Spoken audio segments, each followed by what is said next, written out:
작은 시도로 수익을 얻어라. 직장을 다니면서 혹은 사업 시작 전에 자신의 제품이나 서비스를 팔아볼 곳을 권합니다.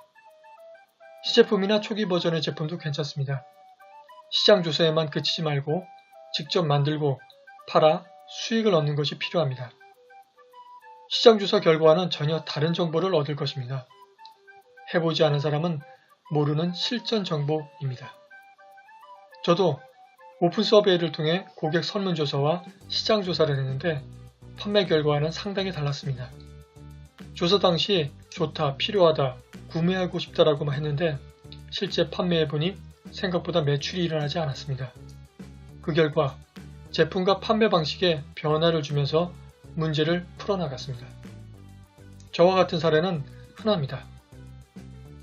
시장 조사에 대해 스티브 잡스나 소니의 예를 들어 필요 없다고 말하는 사람도 있습니다. 한편에서는 애플과 소니도 사실은 시장 조사를 한다며 시장 조사의 필요성을 주장합니다.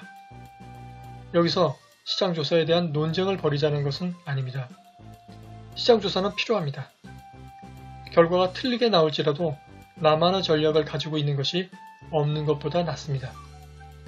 시장 조사를 통해 지식이나 정보, 경험을 얻을 수 있으니 쓸모없지는 않습니다. 그러나 판매를 하면서 얻은 경험보다는 못합니다. 시장 조사는 예상이지만 판매는 실제입니다. 바로 결과가 나옵니다. 경쟁하면서 경쟁사와 소비자의 실제 반응을 알 수 있습니다. 따라서 사업을 시작하면서 판매를 하기보다 사업 준비 기간에 판매를 하면 그만큼 위험 부담이 줄고 실제 시장과 소비자의 데이터를 축적할 수 있습니다. 시행착오를 통해 성장할 기회도 늘어납니다. 오픈마켓 판매를 준비하고 있다면 자신이 팔고자 하는 제품을 소량으로 구매해 판매해 볼 것을 권합니다.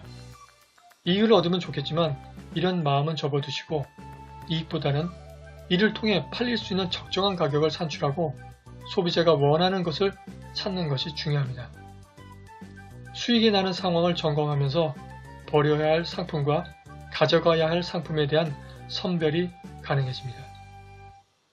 제조나 창작자의 경우 텀블벅과 같은 크라우드 펀딩 사이트를 이용하는 것도 좋은 시도이자 시장조사 방법입니다.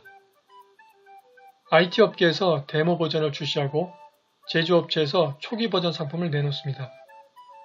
소비자의 의견을 반영하고 성공 가능성을 확인하기 위해서입니다. 그 결과 성공이 가능하다고 판단되면 본격적으로 자본을 투입하고 생산에 들어갑니다. 개인도 마찬가지입니다. 사업 준비 시 이러한 작은 시도와 테스트를 하는 것이 큰 도움이 됩니다. 그만큼 비용과 위험이 줄고 소중한 실전 경험도 얻을 수 있습니다. 항상 공부하라. 항상 공부해야 하는 이유는 자신의 경쟁력을 높이고 생생한 시장의 흐름을 따라잡기 위해서입니다. 차별성을 만들기 위해서도 다른 분야에 대한 공부가 필요합니다. 자신의 전문 분야에 대한 공부도 멈춰서는 안 됩니다. 유지로는 부족합니다. 좀 더 발전할 수 있도록 노력해야 합니다. 이때 다른 여러 분야에 대한 공부를 통해 사업의 기회를 얻는 경우도 많습니다.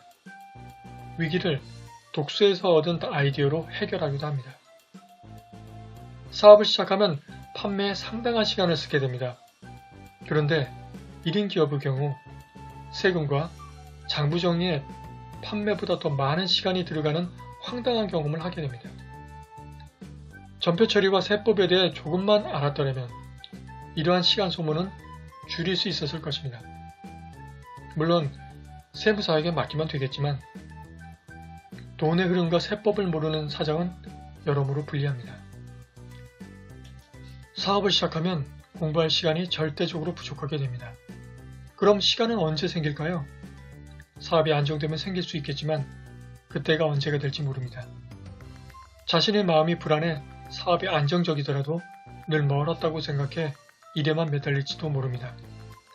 그러다 보면 트렌드에 지쳐지고 기회를 놓쳐 낭패를 볼 수도 있습니다. 사업가는 공부의 필요성을 느끼고 습관처럼 하지 않으면 공부하기가 쉽지 않습니다. 그래서 공부 습관을 사업 준비 단계에서부터 몸에 배게 하는 것이 좋습니다. 자연스러운 일과처럼 느껴지면 사업하는 중에라도 자료를 보거나 전시회를 찾는 것이 부담처럼 느껴지지 않게 됩니다.